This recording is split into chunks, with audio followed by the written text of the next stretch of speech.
When you buy a complete suite of tax software, it should act like a complete suite.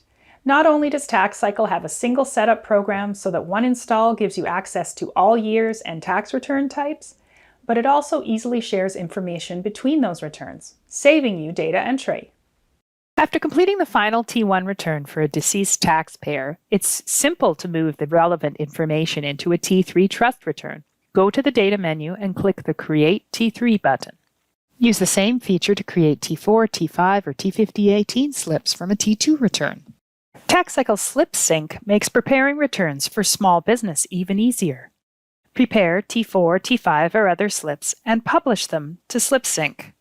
You can even configure a print set to automatically publish to SlipSync when you print the slips. When you open a T1 return for a recipient of one of those slips, TaxCycle prompts you to import the information, saving you time on data entry. Let TaxCycle do the extra work. Save time and reduce rework by sharing information between modules.